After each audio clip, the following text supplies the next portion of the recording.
Halo semua, selamat datang di Galeri Ceritapedia, tempat di mana dongeng dan cerita rakyat dari tanah Borneo hidup kembali lewat suara dan imajinasi.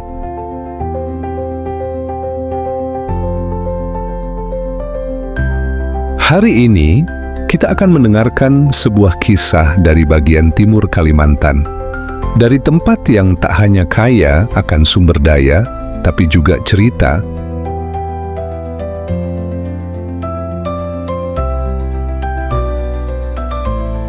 Kalimantan Timur, tanah yang subur dan megah dipeluk rimbunnya hutan tropis yang seolah tak berujung.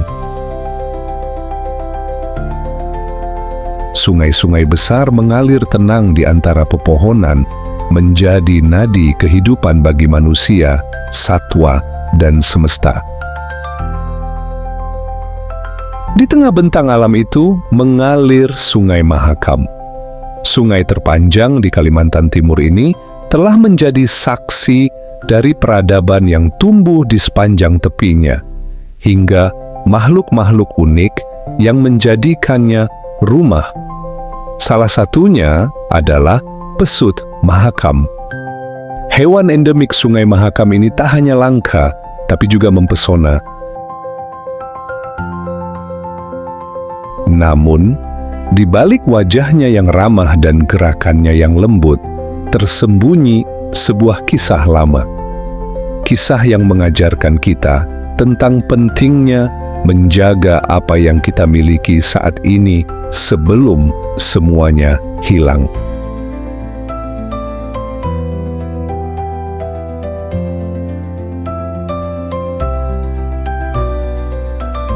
Dahulu kala, di sebuah desa kecil yang tersembunyi di antara aliran Sungai Mahakam, tepatnya di antara Kota Bangun dan Muara Muntai, hiduplah sebuah keluarga sederhana yang begitu hangat. Mereka tinggal di sebuah rumah panggung yang dikelilingi oleh pepohonan rindang dan suara alam yang menenangkan. Kepala keluarga itu bernama Pak Ipung, seorang petani yang juga piawai sebagai nelayan. Setiap pagi, ia berangkat ke ladang atau ke sungai, membawa harapan dan doa untuk keluarganya. Istrinya, seorang wanita lembut, berhati besar, selalu mendampingi dengan senyum yang menenangkan hati. Mereka memiliki 2 anak, seorang putra yang pemberani dan rajin membantu ayahnya, dan seorang putri kecil yang selalu riang. Di tengah kesederhanaan, keluarga ini hidup dalam keharmonisan. Tak ada kemewahan, namun setiap sudut rumah mereka dipenuhi cinta. Hari-hari seperti itu berjalan berulang, penuh canda tawa dan kebersamaan.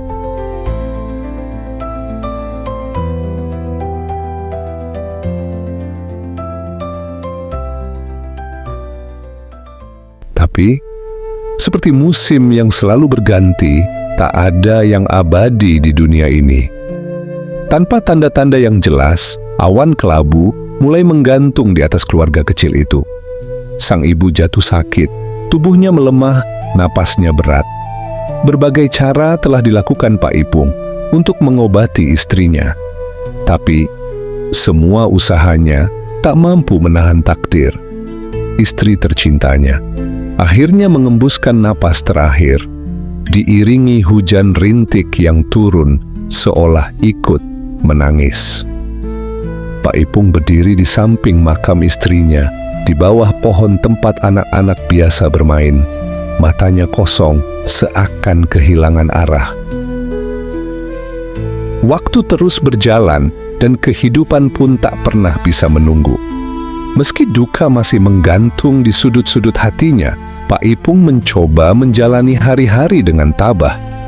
Sepeninggal istrinya, rumah itu terasa hampa, sunyi dari tawa lembut, dari sentuhan penuh cinta yang dulu menyatukan mereka. Ia bertahan demi anak-anak yang masih memerlukan sandaran. Tibalah musim upacara Pelas Tahun, sebuah perayaan sakral masyarakat Dayak Kenyah.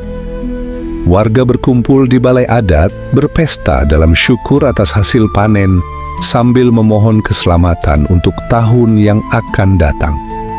Hari itu, Pak Ipung ikut dalam keramaian. Ia datang sekedar untuk menghibur diri, bukan merayakan. Di tengah keramaian pesta, ketika gong bertalu dan kaki-kaki penari menari dalam irama yang memikat, mata Pak Ipung tertumbuk pada sosok seorang wanita muda, seorang penari yang gerak tubuhnya begitu anggun, seolah menyatu dengan alunan musik alam. Pak Ipung terdiam, entah karena parasnya yang elok, atau karena tariannya yang membawa kehangatan, hatinya yang beku seketika mencair. Untuk pertama kalinya dalam waktu yang lama, ia merasakan denyut cinta kembali mengetuk.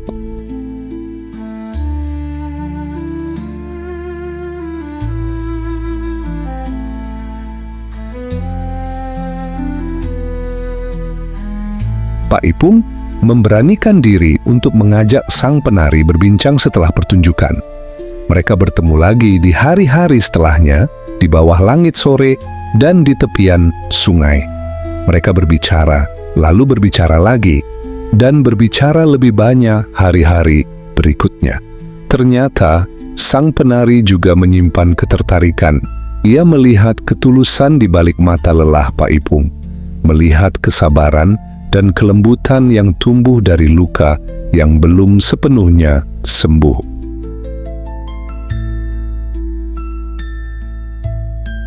Beberapa bulan kemudian, mereka menikah dalam upacara sederhana, disaksikan oleh keluarga dan tetua kampung.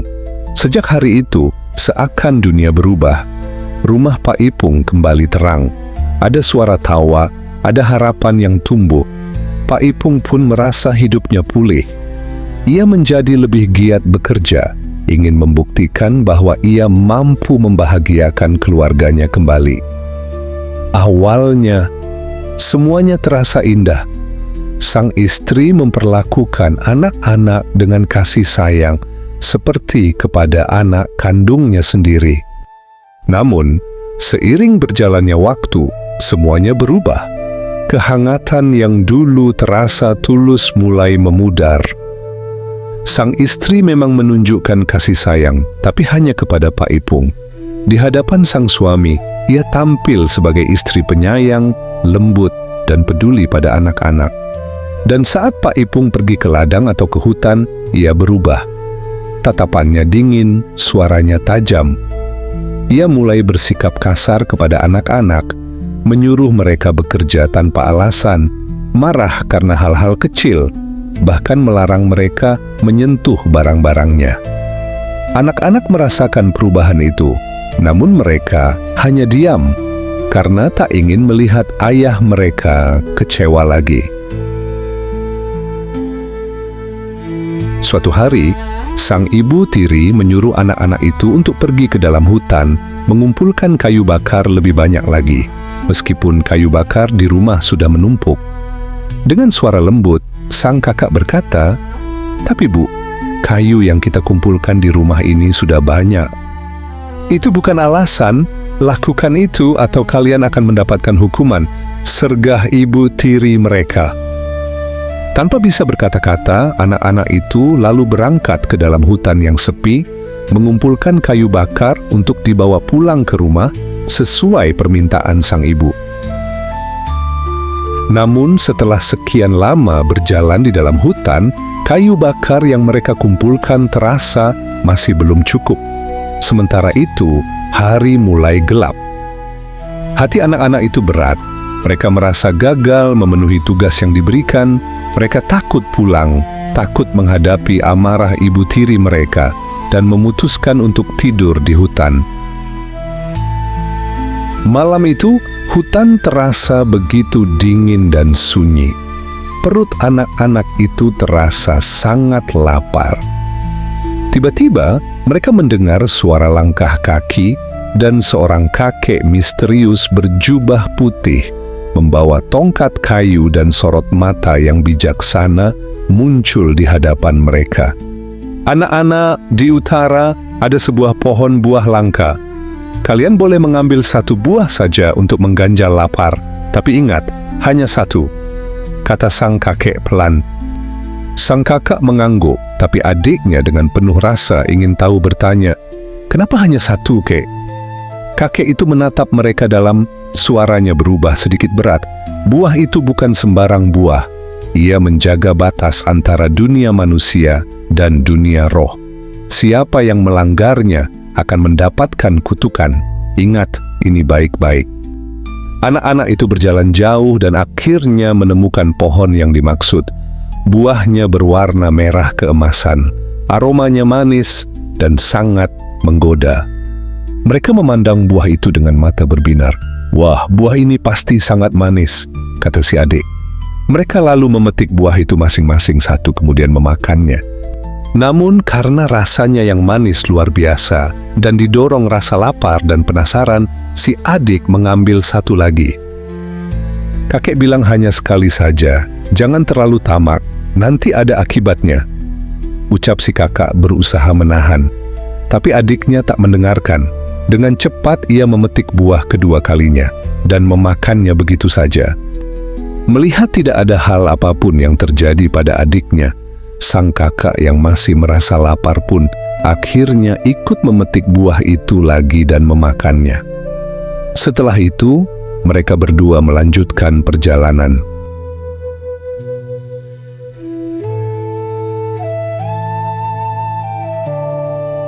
Setelah berjalan cukup jauh, mereka tiba di rumah pada pagi hari.